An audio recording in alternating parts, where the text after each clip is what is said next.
Welcome to Inside the Scary Mind of a Writer, and I'm Adina Lev, the writer. This is episode 61 of my continuing blog series to get my name out there and lend a voice to my books and my characters and promote myself. Before I go too much further, hi Jay. Jay's my grandson, and he watches my videos occasionally, and I don't have to clean up my language because, well, he knows all the bad words.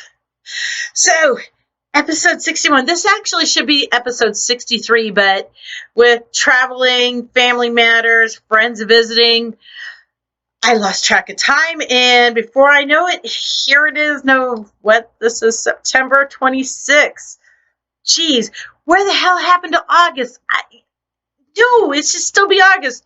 You can't tell from the temperature outside. It is 90 something degrees today, and it's getting ready to storm. You can feel the humidity. So now that we got the weather out of the way, that's one of the things I love about North Carolina is the fact that I don't have to wear real clothes, pants, leggings, until sometime in November.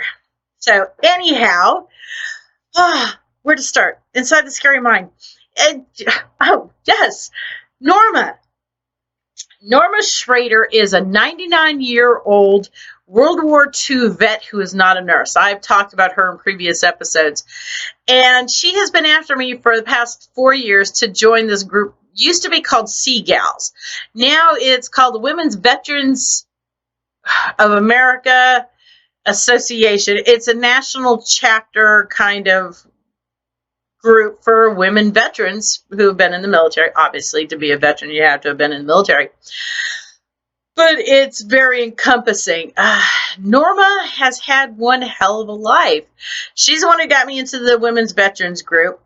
And I told her I want to do her biography. She said, no, my life is not biography worthy. I said, how about if I write a book based on your life? Would you okay that? She said, yeah. So I wanted to do this just because you always hear women veterans, they were part of a medical corps. Pearl Harbor really put women veteran nurses.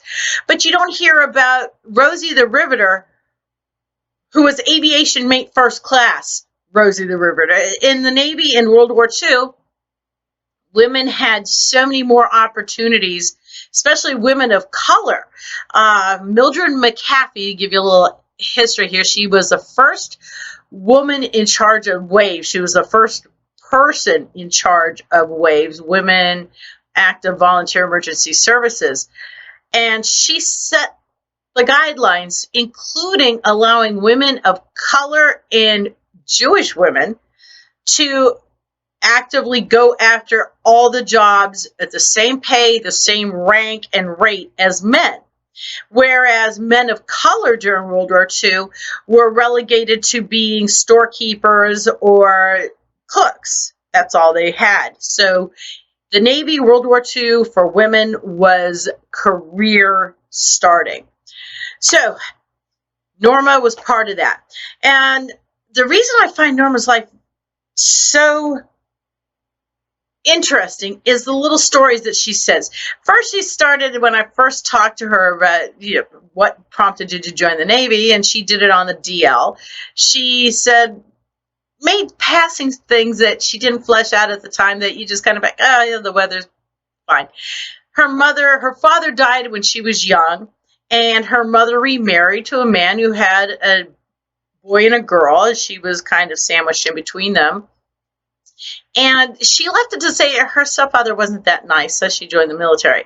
So to set the stage on Norma, Norma is 99. She walks with a three-legged walker. It is not a power walker. It's not one of those old clunker four-wheel things. No. Norma is my elderly life goals. Norma goes places. We're trying to come up with a schedule where I could sit down with her at lunch or something. We could go out to lunch and having these interviews, answer all these questions. I can just ask these questions. We've determined she's too damn busy. I can sandwich in on Tuesday mornings for breakfast. That is the life goals I want. This assisted living facility she's at, it's nice. It's posh. It really is. I've seen so many that make me go, oh God, please don't let me get old. But this is an elderly life goal. And what's more is they have bistro for their food. It's a nice little 2-3-seater tables. But they also have a coffee bar. Wonderful. At 11:30 in the morning, it opens up for also beer and wine. You gotta love that. But Norma is a spitfire. She was a specialist, and back in World War II, specialists evolved to being master at arms. And she was telling me that she couldn't sing choir. She could sing, but she couldn't read music, so she couldn't go into choir. She didn't want to be a corpsman. And so all that really was left of her was being a master at arms. Who knew, right? So I will be coming back to Scary Mind with a lot of things about Norma, because the more I hear about her life, the more she starts fleshing out the details. And there's surprises already. And I'm not going to give away too much on the book. So, Scary Mind. Do you remember last year when I said I was at Oktoberfest and I got drunk and I was looking for a fight? Yeah, Sam says I do that everywhere, and I don't know that she's wrong. Yesterday, I'm coming out of Costco. Now, picture this. I'm in this giant, big, red, shiny F-150. They're ubiquitous here in North Carolina. You get your driver's license, you get your application for an F-150. Goes hand in hand. I'm coming out of Costco. Now, in front of our Costco on 64, there are 2 entrances or exits, 2 access points, and you have 2 lanes going this way, median, 2 lanes going that way. I look, nobody's in the right lane. I've got clear. There's 3 cars in the left lane. I cut out. This fucking white Mercedes pulls in front of me and cuts. I saw him. He was the 3rd, 4th car back, and he had no turn signal on. He cuts over and runs me off the freaking road. What the hell? The bells and whistles in the truck are going off. Dive, dive. Anyway, okay, it didn't say dive. It's just all the awareness alarms. I'm like, you motherfucker. I come up now. I'm not one of those world punishers. I keep at least a car length distance between me and the car in front of me unless we're at a red light. I'm flipping him off. I'm calling him all sorts of names. I'm flipping him off. Okay, so 15 seconds, I'm done. Maybe 10 seconds. We're approaching the next entrance to Costco. This motherfucker, yes, motherfucker, slams on his brakes and does a hard right and stops. I'm not kidding. He stops. I slam on my brakes. Everything goes flying forward, and I miss him by inches. He fucking waves at me and then hits his gas. Don't you know, I would have killed him if the bottles of wine had broke, but they didn't break. But I wanted to see who the asshole behind this wheel was. I follow him in the parking lot. Mind you, all these cars saw this transaction. Reaction? Whatever. So I follow him through the parking lot. He does 5 or 6 different turns and then parks at the farthest area of Costco. I guess he didn't want anybody to hit his car. I pulled up behind him, rolled down my window, and said, what the fuck is your problem? He said, you need to learn to drive. No, dude, when I pulled into that right lane, there was nobody there. You did that last second. And then that little maneuver where you hit your brakes, everybody saw. If I had hit you, they would have come forward to say you were at fault. Well, I did that just for you. Excuse me?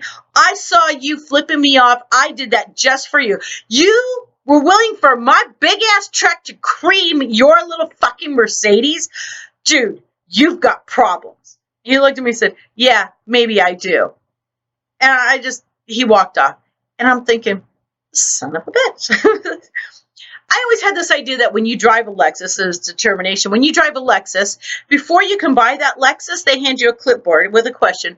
Do you have the propensity to be an asshole? Well, no. Well, then take my clipboard back. You can't have a Lexus. Well, yes, I do. I'm an entitled white person. Well, then let's show you the newest models of a Lexus. I think people who drive Mercedes are rapidly into that thing, too. That's just my little rant. This has been Inside the Scary Mind of a Writer, Adina Lev. Thumbs up, thumbs down, share me, promote me, and I will be babbling at this camera again next week. Y'all be safe out there.